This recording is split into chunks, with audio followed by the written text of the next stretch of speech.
Motshegwa, who is director of the African Open Science Platform. Dr. Motshegwa, thank you for joining us. How are you this morning?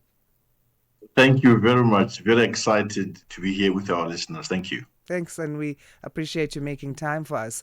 For those who may not know, what is the African Open Science Platform and how does it fit into the G20 Research and Innovation Working Group Hackathon?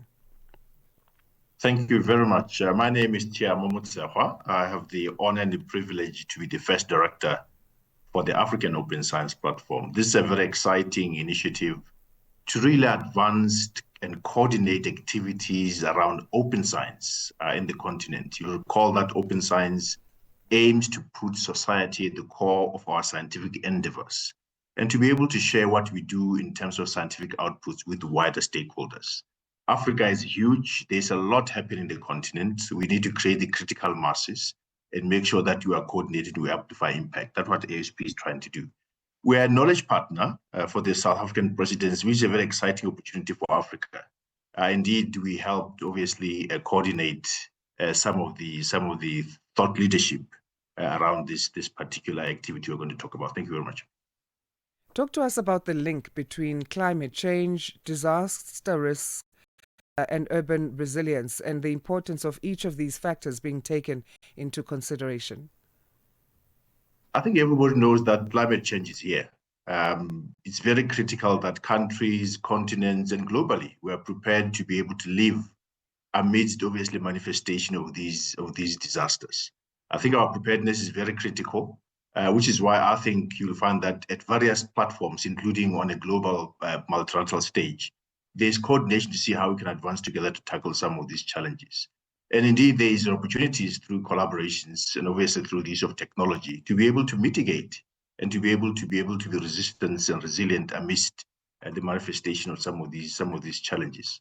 I think it's exciting that through the G20 platform, there's an opportunity to collectively work together globally, both from the global north and the global south with different capacities to be able to have joined effort in advancing together in this space. Thank you. This year's hackathon focuses on informal urban expansion and flood risk. Why is this such a critical issue, especially for African cities? I think you mentioned it in the South African presidency's priorities. We're talking about solidarity, we're talking about equity, we're talking about sustainability. We know that in Africa, there's a large population of people moving from rural areas, seeking opportunities in cities. And by and large, they end up settling in very, very precarious areas in the cities with little amenities and with little provisions for planning for where they stay.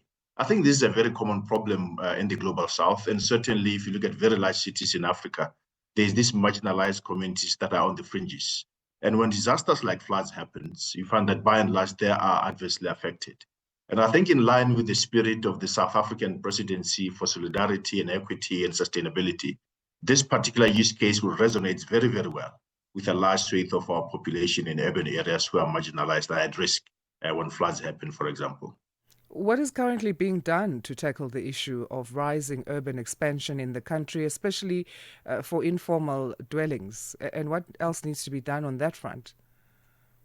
I think it's a multifaceted problem, as you know. It's a socio-economic problem. There are many actors. Municipalities have got a role. Certainly government has got a role. And certainly civic society has got a role.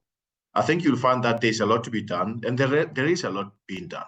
I think the role of this particular hackathon is to explore the possibilities of using technology to be able to at least map and be able to focus where the settlements are entrenching and where they propagate, and hopefully help inform decisions that we made to do better planning to save lives. So South Africa is hosting the event, but the solutions being developed have a wider impact. What does this say about Africa's growing leadership in science, innovation, and open data sharing? I think this is an exciting possibility. The legacy of the South African presidency, that South Africa has convened the G20 to focus on a problem that by and large affects developing countries. We know that there is a lot that is needed to tackle this problem. Certainly the issue of data, certain data, for example, where is the data that we can use to be able to plan, to be able to develop these solutions, and we have the ecosystems to be able to galvanize and let us collide meaningfully to be able to address these challenges. I think the legacy of the South African president will be that we will have developed a process, an open innovation process that allows us to coagulate around a common problem and leverage capacities across board, including in Africa, to be able to address these challenges. We are working very closely with the Digital Earth Africa, which is a satellite imagery providing platform that allows our innovators to engage and interrogate and develop applications against those data sets. And clearly, investments in these infrastructures for providing observations will be very, very critical. We know that Africa is a little bit lagging behind, but there's a momentum towards collaborations across board, including with those that have got capacities in the global north to be able to capacitate and help leverage some of the assets they have. And increasingly, Africa is asserting itself, coming to the playground with a talented number of graduates we're producing. Our universities are churning out large numbers of students, very capable. And I think it's the provision of these capacities and capabilities and the connections we have with others in the global north that will make them in the long term be prepared to be able to compete and collaborate with others to develop solutions. The platform champions open data and digital innovation. So, how are tools like AI, machine learning, and geospatial analytics being used to develop practical solutions? I think that's a key question. Remember that we are now trying to also shape our students and graduates for the future skills. Everybody's talking about AI. And I think it's very, very critical that as Africa and South Africa, for example, have the necessary investments and thinking around the use of these technologies, not just for technology's sake, but for how they can be used to address challenges. If you look at the issue of urban migration and urban planning and flood risks, the use of satellite imagery is key. And these are large data sets of images that needs to be analyzed in real time to provide decisions that can be actioned on the ground by real people, by decision makers. This allows and needs the use of these technologies like machine learning, which allows computers to be able to analyze large data sets very, very quickly and allows us in real time to visualize what's happening. And of course, to use the technology to increase the skills.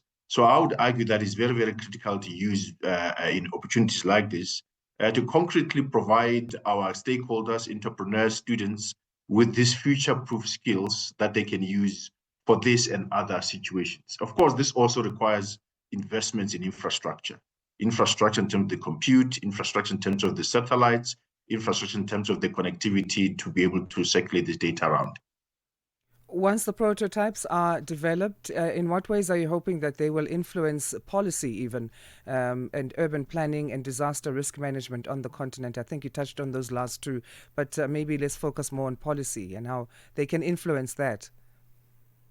I think that's a thing though, isn't it? Because I mean, innovations happen because it's facilitated by policy, and policies have to be implemented through implementation plans and through resourcing. If you look at the issue of disaster risk reduction, there's a whole pipeline of things that needs to be done. If you think about the investments in terms of the observation network themselves, the sensors on the ground, is very critical, for example, to have research infrastructures. South Africa is doing a lot. If you look at the work that has been done by the South African Environmental Observation Network, with the research infrastructures on the ground and the observation network to be able to look at what's happening on the ground in terms of various parameters, it's quite critical to have those investments.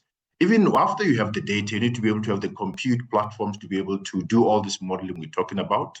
And of course, the output of these models have to also be propagated to messaging to people on the ground when disasters are imminent or expected.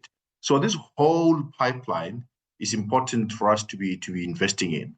And I think it's critical to have policies and roadmaps for action in those policies to make sure that we are better prepared to be able to attack and address some of these challenges.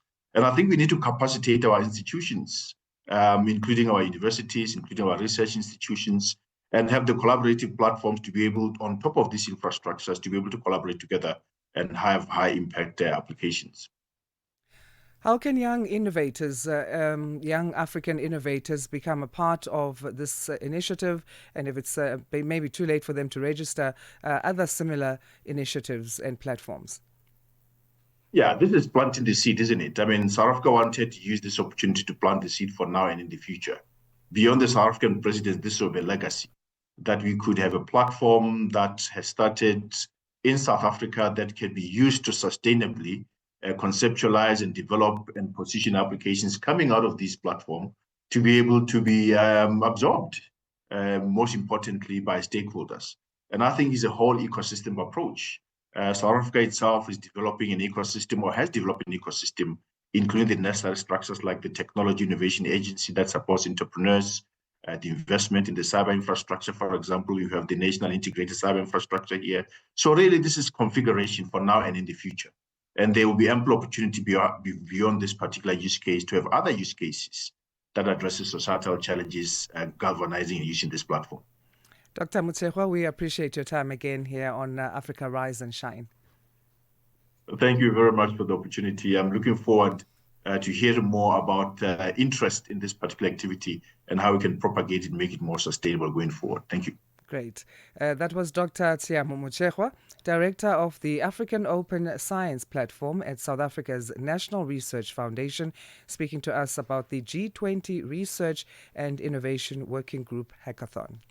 G20 in Africa, exclusive to Channel Africa.